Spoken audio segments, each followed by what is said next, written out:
Assalamu alaikum. Today the topic we are discussing is lungs. Lungs are two pair of respiratory organs that are present in our thoracic cavity. Both the right and the left lung are separated by the heart, the major blood vessels, and the most important, the mediastinum. If we see the structure of a single lung, the structures which are comprised in it is an apex, this one. Then is the base which rests on the diaphragm. Then there are three borders. This is the anterior border, this is the posterior border, and this one is the inferior border. Now if we see, the interior border is straight of the right lung, but of the left lung the interior border is interrupted by a notch that is known as the cardiac notch, and there is a tongue-like structure that hangs below is known as the lingula. The posterior border is same of both the right and the left lung. Then is the inferior border. This one is the inferior, which is same in the right and the left lung. There is only the difference of the anterior border, which is interrupted in the left lung by the cardiac notch and the lingula.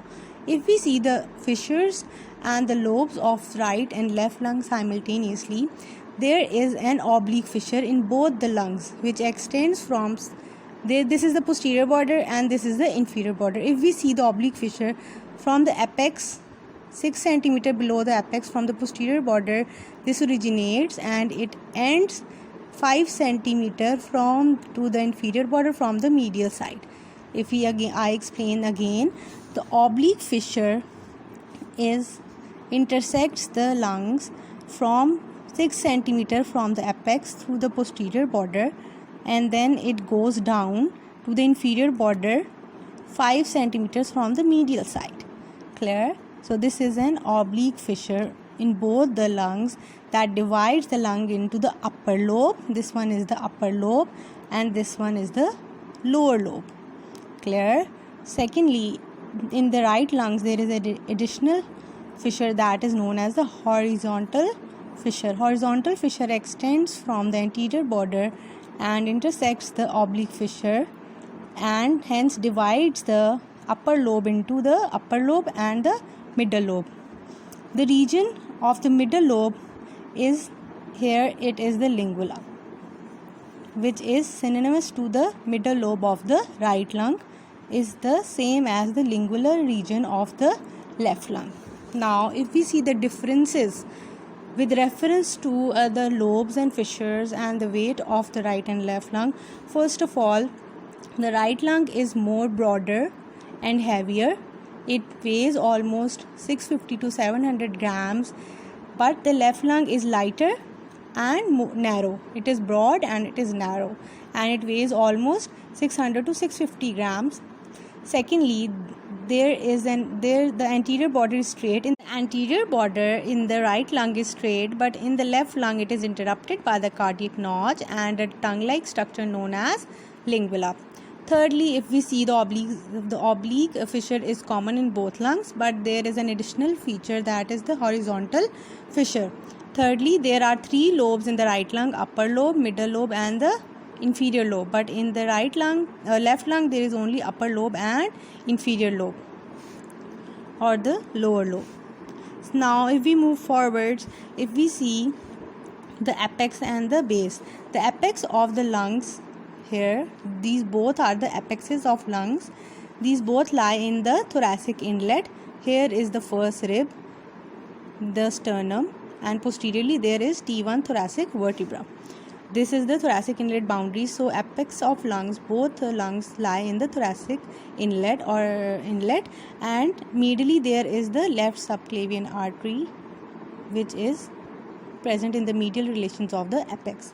If we see the base is that rests on the diaphragm, and the right and the left lungs separated from the right lobe of the liver on the right side.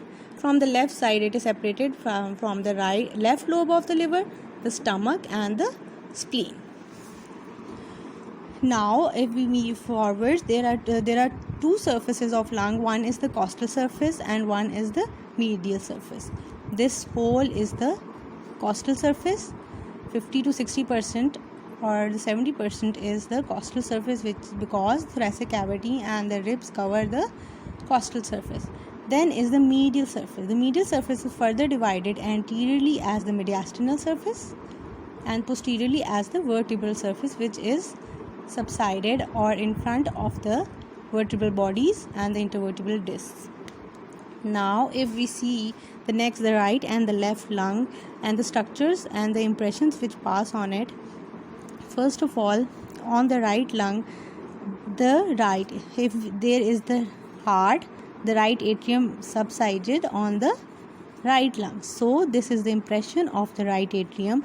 And which openings are in the right atrium? The superior vena cava and the inferior vena cava. Secondly, the right brachiocephalic vein. Here also comes a vein, that is the azygous vein, which enters in the, this one is the azygous vein which enters in the superior vena cava. This is the impression for the trachea and this impression is for the esophagus. And there is the right phrenic nerve, this green one. And here also I have skipped, this is the right vagus nerve also with the right phrenic nerve, and this is the arch of aorta. Now if we see the left lung, there is the left subclavian artery and the left brachiocephalic, left common carotid. Then this is the arch of aorta and then the descending thoracic aorta. First the left subclavian artery, left common carotid, arch of aorta and the left or the descending thoracic aorta. This one is the esophagus, this is one is the thoracic duct, and this is the left phrenic nerve, and this one is the trachea, and this region is for the heart. This is the cardiac impression here, like this was the impression for the right atrium. If we see there on the medial side, there is this structure, the pea-like structure, that is known as the hilum of the lung, or you can say the root of the lung. The root of the lung structures are different in both the right and the left lung, and they are different because different structures are passing medially to these structures. The common structures in the root of the lung are there is only one pulmonary artery, there are two pulmonary veins and the bronchus. If we see the arrangement in the right lung, first of all there is this one is the, if I zoom it out, this one is the pulmonary artery, clear? Above the pulmonary artery there is the eparterial bronchus, clear? Eparterial bronchus. Eparterial means above, ep means above the pulmonary artery, and then is the heparterial bronchus, that is hep means below. So above the pulmonary artery, like this, above the pulmonary artery is the heparterial bronchus, and below the pulmonary artery is the heparterial bronchus. Then these both are the pulmonary veins. First of all, if we again study, there is the eparterial bronchus, then is the pulmonary artery, then is the heparterial bronchus, then are the two inferior pulmonary veins, and on the medial side of the pulmonary artery there are two vessels known as the right bronchial artery and right bronchial vein. There is only one bronchial artery and one bronchial vein.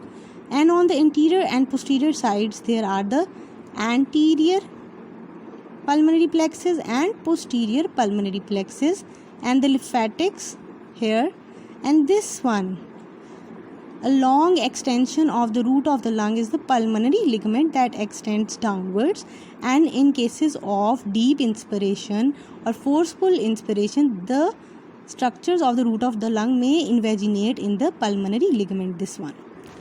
If we see the left hilum of lung, there is same, the pulmonary vein, the arrangement is different. There is the pulmonary artery, this blue one, because it contains deoxygenated blood. Pulmonary vein artery is the only artery that contains deoxygenated blood, so I have mentioned it with blue color. This is pulmonary artery, then there is only one principal bronchus in the left. So there is principal bronchus, and then the two inferior pulmonary veins. I have shown it with red because these are the only veins that contain oxygenated blood. Then on the medial side there are two bronchial arteries and one bronchial vein. Two bronchial arteries and one bronchial vein. Then these are the lymphatics that come from that are drained into the bronchopulmonary nodes, and this is the pulmonary ligament. Clear? If we again see the differences of the root of the lung, in the right lung there is the eparterial bronchus, then the pulmonary artery, then the heparterial bronchus, then the two inferior pulmonary veins. There is only one bronchial artery and one bronchial vein, the anterior and posterior pulmonary plexus and the bronchopulmonary nodes. In the left there is the pulmonary vein superiorly, then this is the principal bronchus, then two inferior pulmonary veins, two pulmonary bronchial arteries and one bronchial vein, and the bronchopulmonary nodes and anterior and posterior pulmonary plexus. From here we know that the arterial supply is from the blood supply. We discussed the arterial supply is from the bronchial vein and artery, which is one in the right side, and the right bronchial artery is the branch of the third posterior intercostal artery, or it arises from the upper left bronchial artery. Okay, and on the left side there are two bronchial arteries, both of which are branches of the descending thoracic aorta. The venous drainage is from the bronchial veins, and the bronchial vein on the right side is drained in the azygous vein that is above this one bronchial vein, and this is the azygous vein that drains into the superior vena cava. On the left side there is the bronchial vein that can be drained into the hemizygous vein or this one superior intercostal vein. Thirdly, if we see the lymphatics is from the bronchopulmonary nodes that are present in the root of the lung. Thirdly, the nerve supply is from the anterior and posterior pulmonary plexus, and the sympathetic nerve supply is from T2 to T5 thoracic segments, and the parasympathetic is from the vagus nerve that was here in the contents also. Thirdly, there are two plexes, the anterior and the posterior pulmonary plexus. The anterior pulmonary plexus give connections to the vagus nerve, the superior cardiac plexus, and they are smaller and they are related to the cardiac plexus. The posterior pulmonary plexus are large and they get connection from the vagus nerve and T2 to T5 thoracic segments. Thank you.